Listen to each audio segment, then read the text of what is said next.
RFI et France 24 présentent Mardi politique.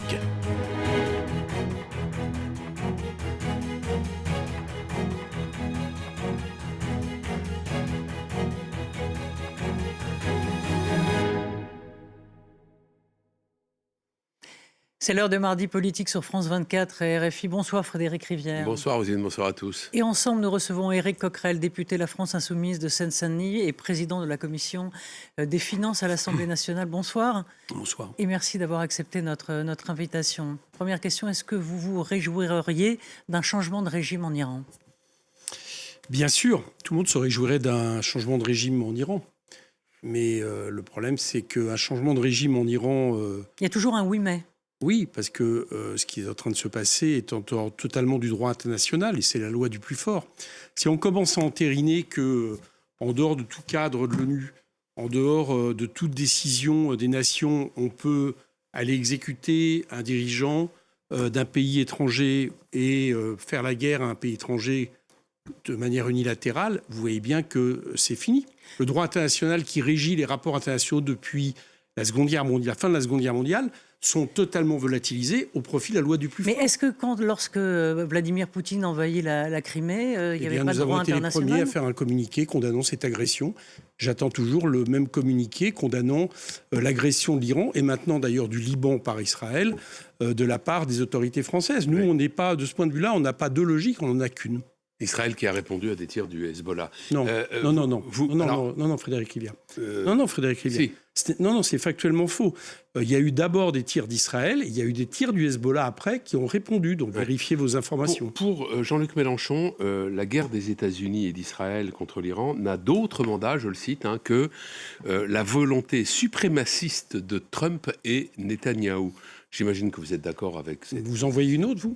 Non, vous mais pensez que... je vous demande, la question c'est oui, de quel sûr. suprémacisme s'agit-il ? Il me semble que Donald Trump, depuis maintenant qu'il est élu, fait preuve sur le plan intérieur, mais sur le plan extérieur aussi, d'une volonté de réafficher la suprématie des États-Unis d'Amérique. Un impérialisme, on va dire, dominant qui s'extrait, encore une fois, tout le droit international, qui pense qu'il peut aller kidnapper un dirigeant international qui ne lui plaît plus, qui peut éventuellement envahir le Groenland si bon lui semble, peut-être même le Canada, et qui aujourd'hui décide, avec Israël, d'exécuter un dirigeant qui ne lui plaît pas. On peut trouver tout à fait légitime qu'il ne lui plaise pas. M. Khamenei était un tyran sanguinaire. Mais vous voyez bien que si ça devient les règles du droit international, le jour où les plus forts passeront ailleurs, chacun aura certainement à regretter ce genre de décision. Il n'est pas le premier à s'arranger avec les règles du droit international. De manière aussi nette, si, vous avez raison de dire que ce n'est pas la première fois, le droit international,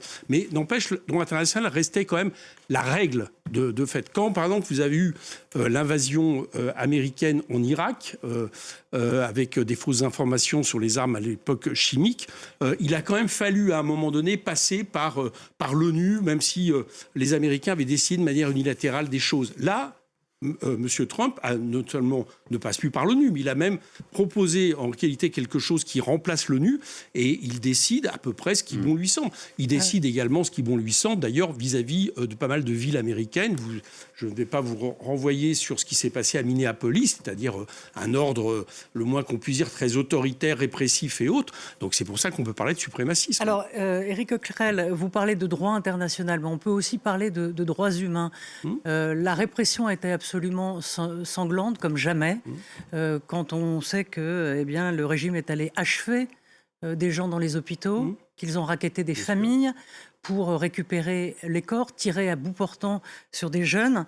Quand on voit ce qu'a fait ce régime, est-ce que tout ce qui permet d'y mettre un terme n'est pas bon à prendre? Mais alors, est-ce que vous pensez que tout ce qui permet de mettre un terme à la fin du génocide à Gaza, des 70 000 morts qui sont maintenant y compris reconnus par Israël, au nom de ça, est-ce que vous pensez que les États voisins d'Israël, s'ils en avaient les moyens et la force, pourraient tous se permettre, y compris d'aller exécuter Benjamin Netanyahou, parce qu'ils considéreraient que les droits internationaux, les droits humains, puisqu'on parle de génocide, et c'est pas nous, c'est la Cour de justice internationale, ont été bafoués. Vous voyez bien que le problématique là-dedans, c'est qu'il y a toujours j'allais dire, c'est toujours l'analyse du plus fort. Oui, mais on a l'impression que vous choisissez vos combats. Comment vous choisissez vos combats? Gaza, l'Iran? Le problème, je choisis le droit international. Voilà, c'est là-dessus, à mon avis, qu'il faut s'établir pour répliquer. Pourquoi ?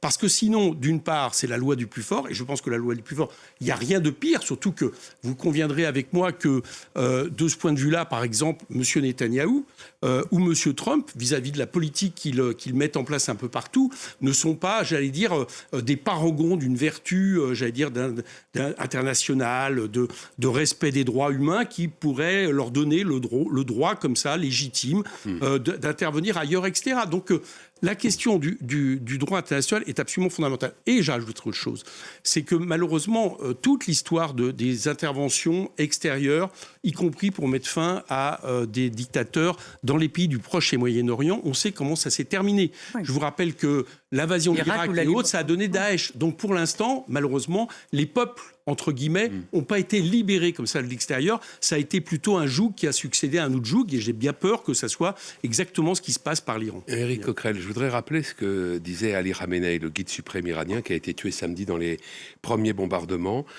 En 2000, il déclarait « La tumeur cancéreuse appelée Israël doit être déracinée de la région ». Et en 2001, il disait que l'éternel sujet de l'Iran est l'élimination d'Israël de la région. Mahmoud Ahmadinejad, qui a été président iranien entre 2005 et 2013, disait quant à lui en 2005 que l'Iran rayerait Israël de la carte. Est-ce que l'État israélien n'était pas fondé à se sentir gravement menacé par l'Iran et a fortiori par l'Iran qui aurait accédé à l'arme nucléaire? Je vous ferai remarquer que, alors, première réaction, si vous pensez que le fait que je réclame le droit international de la manière de gérer, y compris, à mon avis, sur le fait qu'il aurait fallu, surtout une situation où M. Khamenei, au lieu d'être exécuté, soit jugé pour l'ensemble de ses crimes. Et le fait de dire ça, est-ce que ça vaudrait une quelconque, aménité pour le régime iranien? Vous vous trompez d'adresse. Parce que, pour ma part, je n'ai jamais considéré que le régime des mollahs était un progrès de quiconque. Moi, vous savez, l'Iran, pour moi, et les gens auxquels je me réfère, c'est plutôt le régime laïque de Mossadegh qui a été abattu par le Shah d'Iran. Une partie de la gauche française avait applaudi l'arrivée au pouvoir de l'ayatollah Khomeini. En l'occurrence, c'est pas ce qui se passe, et c'est pas non plus ce qui s'est passé du côté de Jean-Luc Mélenchon. Donc, de ce point de vue-là, je suis très à l'aise pour vous répondre. Moi, je considère que je fais partie des gens qui ne vont évidemment pas regretter Khamenei. La seule question qui se pose, c'est qu'encore une fois, si vous établissez ça comme règle internationale, eh bien, je vous assure que le conflit mondial n'est pas loin, et le droit du plus fort va devenir très vite insupportable pour les peuples du monde entier. Donc je vous réponds là-dessus. Quant à Israël, je vous fais remarquer que la manière d'Israël se comporte vis-à-vis d'un peuple voisin qui est palestinien, c'est-à-dire au point aujourd'hui d'éradiquer son existence politique possible, au point même d'éradiquer peut-être son existence physique en tant que telle, la manière dont Israël se comporte vis-à-vis du Liban, avec lequel, je vous rappelle, la France a une coopération de défense. Le moins qu'on puisse dire, je ne sais pas si les mots sont aussi durs de la part de Netanyahou, mais dans les faits, il menace tout autant ses voisins que l'Iran aurait pu menacer l'existence même de l'État d'Israël. Donc la situation, dans le sens, ne donne pas le bon rôle que vous voulez lui prêter manifestement à Israël vis-à-vis de l'Iran. Je pose une question. Je pense que dans cette s'il était fondé à estimer qu'il était en danger existentiel. Manifestement, aujourd'hui, Israël est plus un danger pour les pays voisins que l'inverse, dans les faits concrètement. Je ne parle pas des déclarations des uns et des autres. Et je voudrais vous dire quelque chose, c'est que moi je pense que je suis pour un désarmement nucléaire dans toute la région. C'est-à-dire à la fois des pays qui n'ont pas à avoir la bombe, comme l'Iran, mais des pays qui ont la bombe qui ne devraient pas l'avoir selon les traités internationaux. Je parle d'Israël. Et donc moi, je suis pour avancer là-dessus. Et il se trouve qu'avant même l'intervention américaine, tout le monde sait qu'il y avait des progrès très importants qui se situaient, grâce notamment à Oman, sur la question du désarmement. Il ne restait plus que quelques points à soulever. Et donc, j'ai tendance à penser que l'intervention d'Israël n'a ni pour cible, et des Américains n'ont ni pour cible principale le désarmement, ni surtout pour cible le fait de permettre au peuple iranien d'être plus libre, mais tout à voir avec le pétrole, les intérêts géostratégiques de ces deux pays, et notamment des États-Unis, dans notamment une concurrence avec la Chine pour les États-Unis. Voilà, à mon avis, ce qui préoccupe Donald Trump plus qu'autre chose. Et vous verrez d'ailleurs, je vous fais le pari, que si demain vous avez un régime tout aussi dictatorial et militaire qui prend le pouvoir en Iran, mais qui est beaucoup plus amène vis-à-vis des intérêts américains, ça ira très bien à Donald Trump. Alors une semaine après avoir ironisé sur Epstein, Jean-Luc Mélenchon a récidivé en prononçant Raphaël Glucksmann au lieu de Glucksmann. Vous qui le connaissez bien, comment expliquez-vous ces dérapages que comme beaucoup il l'a fait, considèrent comme antisémites? Bien sûr, j'ai bien compris le sujet. Donc c'est bien, on aura passé... Combien de temps dure votre émission? On aura passé quelques minutes sur un sujet aussi fondamental que le risque de conflit généralisé, et on va passer maintenant... 10 minutes exactement. Voilà, donc on va passer maintenant... Oui, c'est pas mal. On va passer le reste maintenant sur la manière de Jean-Luc d'écorcher les mots. Dans le même meeting, il a écorché les noms de Madame Spielbout, de Donald Trump, même du candidat à la mairie France Insoumise. Est-ce qu'il a raison de le faire? Il estime que non, il l'a dit lui-même. Maintenant, je vais vous dire une chose. Si vous pensez qu'il a mal prononcé le nom de M. Glucksmann en ayant pour penser, non pas que M. Glucksmann était un adversaire politique qui nous mène des coups de plus en plus durs et qui estime même qu'en cas de deuxième tour entre Jean-Luc Mélenchon et le RN, il envisagerait de s'abstenir. Je crois que c'est beaucoup plus ça qui l'a préoccupé dans son analyse, et c'est même seulement ça qui l'a préoccupé dans son analyse, et non pas le fait que maintenant on est obligé d'avoir, c'est-à-dire de quelle religion ou de quelle culture il sait le poids des mots. Il connaît. Mais je vous dis, voilà, la réponse est là. Donc, tous ceux qui, quelque part, j'ai vu les comparaisons avec Jean-Marie Le Pen, qui a fait des lapsus exprès révisionnistes par rapport à la Deuxième Guerre mondiale. Je pense que c'est indécent. Je pense que tout ça fait partie d'une chose où on a compris qu'on n'avait plus le droit à la moindre erreur, puisque on a décrété, pour essayer d'affaiblir la seule force politique démocratique capable de s'opposer au Rassemblement national, qu'il fallait nous affubler le terme d'antisémite, et notamment une force qui estime qu'Israël n'a pas tous les droits au Proche-Orient et par rapport aux Palestiniens. On a compris que c'est ça aujourd'hui qui nous menace. Je vous réponds là-dessus. Tous ceux qui... Non, mais je vous réponds oui, non, mais je voudrais, je voudrais prolonger. Pour moi, cette polémique devrait être nulle et non avenue. J'ai compris que ce n'était pas le cas. On allait y passer des heures. Admettons que sur Glucksmann, sa langue est fourchée. Mais je voudrais qu'on revienne un instant sur Epstein. Là, sa langue n'a pas fourché. Il a ironisé sur cette double prononciation, Epstein ou Epstein, qui aurait, selon lui, une consonance plus russe. Quelle était, selon vous, l'intention de Jean-Luc Mélenchon? Que voulait-il souligner? Quelle démonstration voulait-il faire? Il voulait faire la démonstration parce que ça a circulé, y compris dans des journaux comme Le Figaro, qui se sont très vite empressés après de supprimer l'article.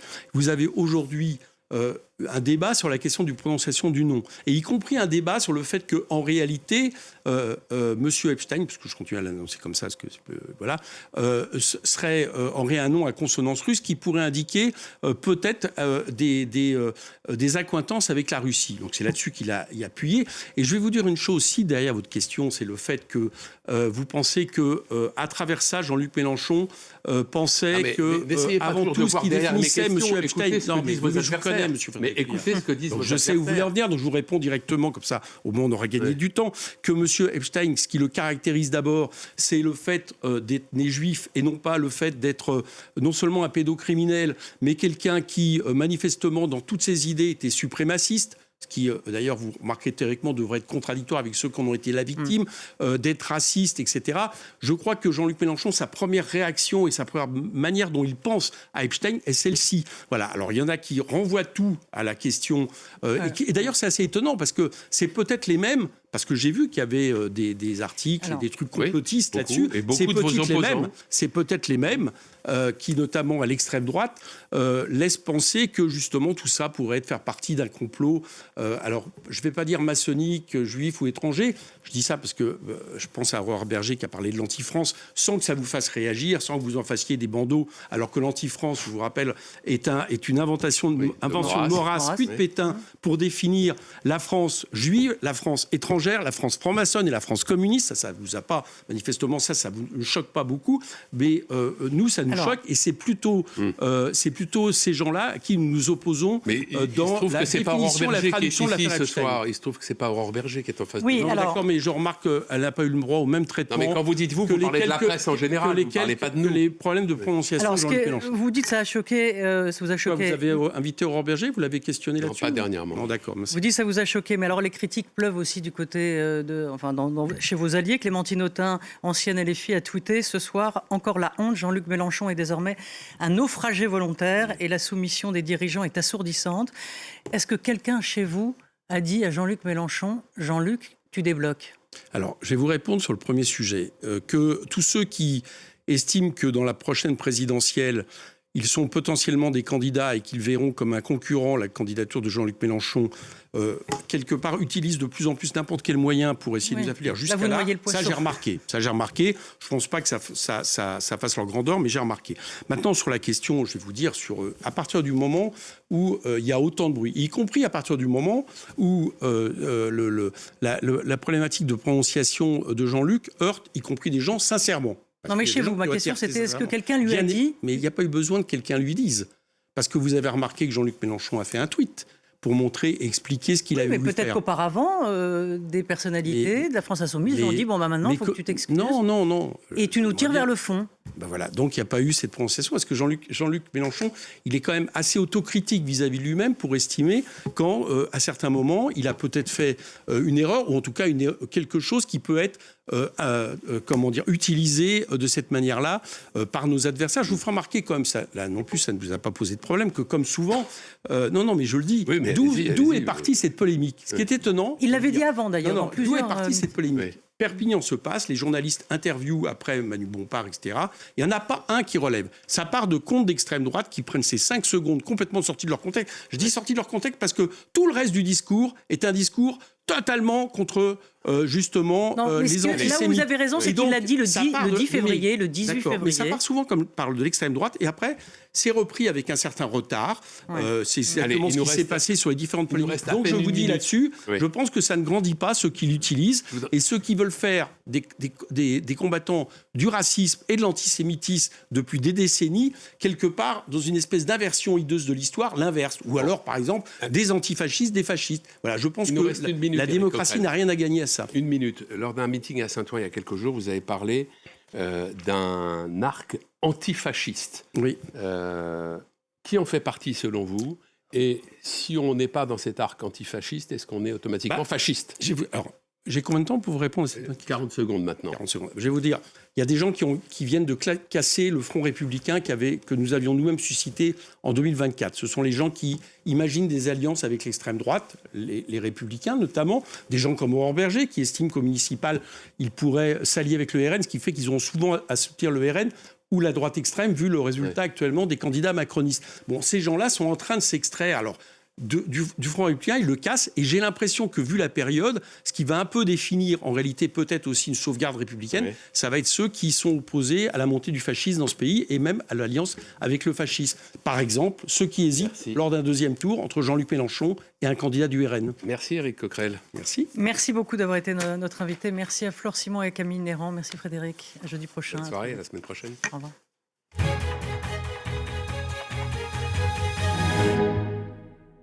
Sur France 24, retrouvez 4 rendez-vous d'information accessibles aux sourds et malentendants. À 9h, du lundi au vendredi, et à 10h le week-end.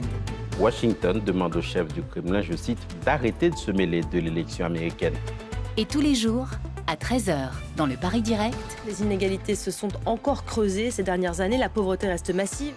À 18h, dans Au cœur de l'info. La Russie a dit ne pas exclure de viser les éventuels instructeurs militaires français en Ukraine. À 22h45, avec le Journal de l'Afrique. Les crises des déplacés sont les plus négligées au monde, sont sur le continent africain. Vos éditions sous-titrées pour faire le tour de l'info. 4 rendez-vous pour tous et pour tout comprendre, du lundi au dimanche, sur France 24.